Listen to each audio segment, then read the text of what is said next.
పెడితే చాలు నల్లాడిపోతున్న పేదలు కోట్లో మిగిలిపోయి ఉంటే ఒకడే 100 ఎకరాలు కొంప కట్టుకుంటుండేట. ధనవంతుడు ఇంకా ధనవంతుడు అవుతున్నాడు, పేదోడు ఇంకా పేదోడు అవుతాడు, మధ్యలో అంతరాన్ని పొడిచేవాడు కనబడతలేదు.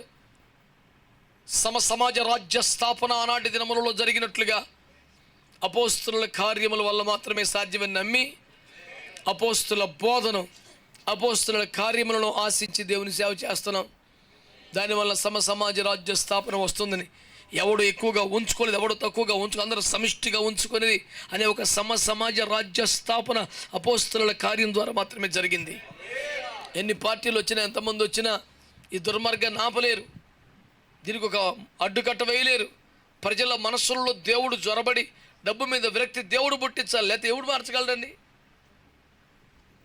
ఒక పనికి మళ్ళా దరిద్రాన్ని నిరూపించి ఒక సామెత కనిపెట్టారు, 100 కోటి దరిద్రాలకు అనంత కోటి రూపాయలు అంట. నువ్వు ఎన్ని పెట్టు అందులో ఒక లొసుగు సంపాదిస్తాడు. ఎన్ని డోర్లు క్లోజ్ చేయి, కింద నుంచి సొరంగం దూకేస్తాడు, పైనుంచి దూకేస్తాడు. మనస్సులో ఒక మార్పు కావాలి.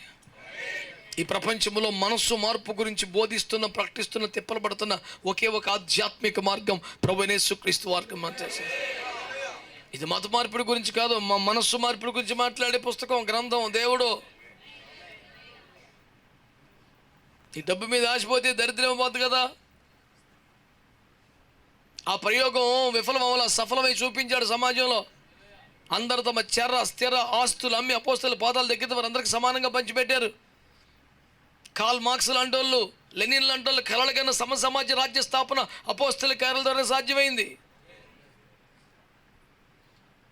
అంబేద్కర్ కలలుగన్న సమాజం యేసుక్రీస్తు యొక్క ప్రభావంతో నిర్మించబడ్డ అపోస్తల ద్వారానే సాధ్యమైంది. ఒక్క శరీర అవయవాలో బతికారు, ఒక్కింటి వారిగా బతికారు. పేతురు లాంటి పెద్ద పెద్ద అపోస్తలలో మేము యూదులం కనుక సమరయులతో భోజనం చేయలేమని కంగారు పడుతుంటే యేసు 2 ముట్టికాయలు వేసినట్టుగా దర్శనమిచ్చి మౌరు మాట్లాడుకుని భేదమేమి చెప్పకుండా వెళ్ళన్నాడు. ఆ పదం ఎంత కాస్ట్లీ.